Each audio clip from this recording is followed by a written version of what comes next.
Assalamualaikum warahmatullahi wabarakatuh. Perkenalkan, kami dari kelompok 5 yang beranggotakan 5 orang dengan saya sendiri Nadifa Kalbiah. Saya Salsabila Dwi Kamila Putri. Saya Tergendini. Saya Vira Arisjanti.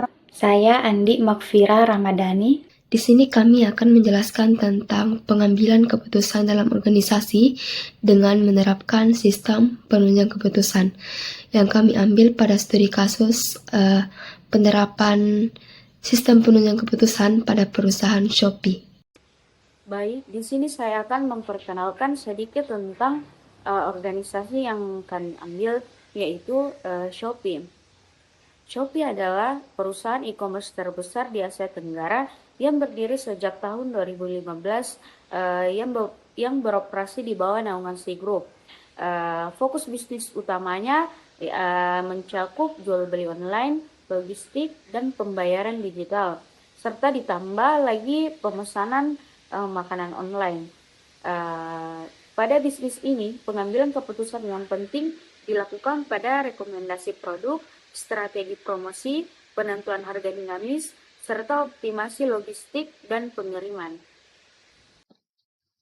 Baik, pada slide ketiga itu akan membahas jenis keputusan yang didukung oleh SPK, di mana pada perusahaan atau organisasi Shopee menggunakan sistem pendukung keputusan atau SPK untuk membantu pengambilan keputusan yang bersifat terstruktur dan semi terstruktur.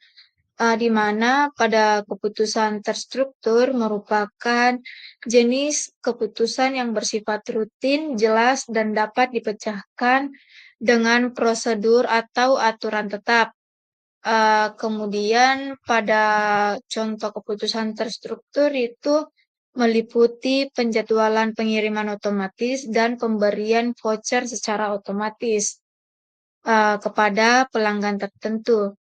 Kemudian proses tersebut bisa sepenuhnya diotomatisasi karena melibatkan parameter dan logika yang sudah ditentukan, seperti waktu pengiriman berdasarkan alamat dan stok, atau pemberian voucher berdasarkan frekuensi pembelian dan nilai transaksi. Kemudian pada keputusan semi terstruktur melibatkan kombinasi antara proses otomatis dan pertimbangan manusia. Contohnya yaitu rekomendasi produk berdasarkan perilaku pengguna.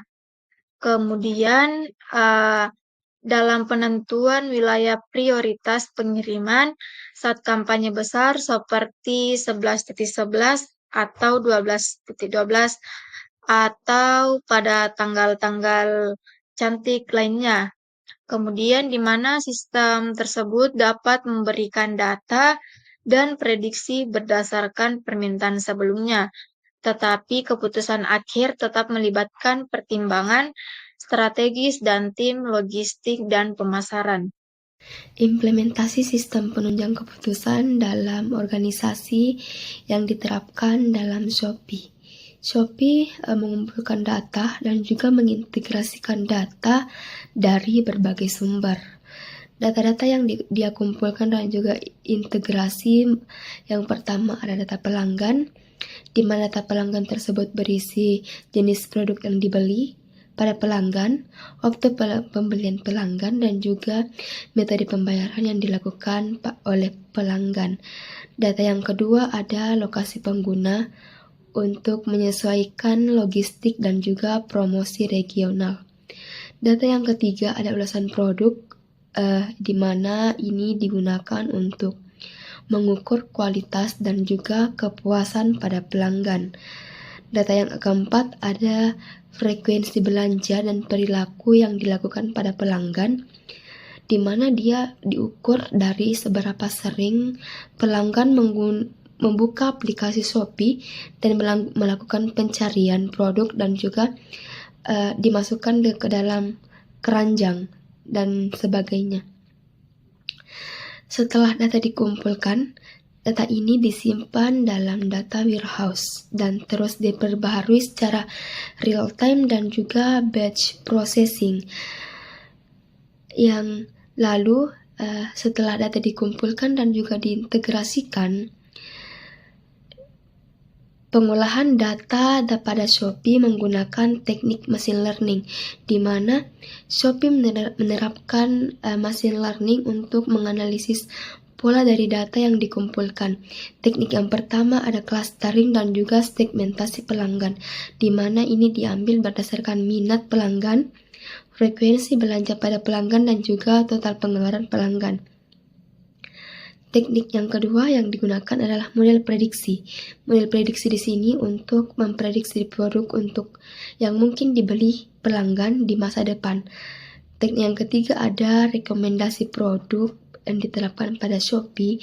Di sini menggunakan proses model seperti collaborative filtering dan content based untuk memberikan rekomendasi-rekomendasi produk kepada pelanggan. Baiklah, selanjutnya saya akan melanjutkan penjelasan dari teman saya. Selanjutnya itu ada model analitik hierarki proses yang biasa disebut dengan AHP. Itu digunakan untuk membantu kita melakukan pengambilan keputusan berdasarkan kriteria yang kompleks. Contohnya, pengguna AHP pada Shopee dengan tujuan untuk apakah produk ini dapat diberikan flash sale atau tidak. Kriterianya sebagai berikut. Yang pertama, rating pengguna, ulasan produk, jumlah stok, dan volume penjualan.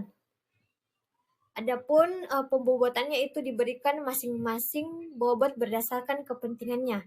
Nah, terus produk ini dibandingkan satu sama lain menggunakan skala prioritas. Maka dari itu hasil dari sistem pendukung keputusan digunakan untuk yang pertama itu rekomendasi personalisasi.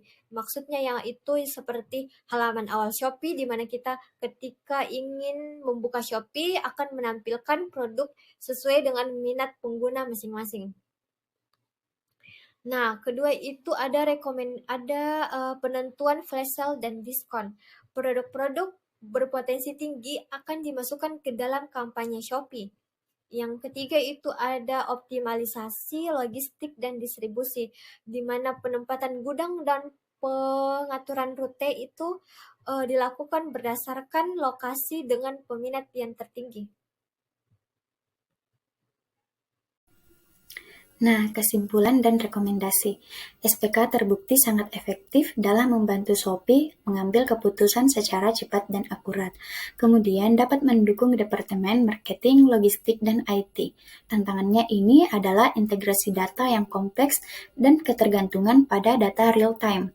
Nah, disarankan agar Shopee perlu meningkatkan atau memperkuat keamanan data, melatih tim internal, dan mengembangkan SPK berbasis AI untuk chatbot. Nah, dan prediksi permintaan. Baiklah, sekian dan terima kasih. Kurang dan lebihnya mohon dimaafkan. Wassalamualaikum warahmatullahi wabarakatuh.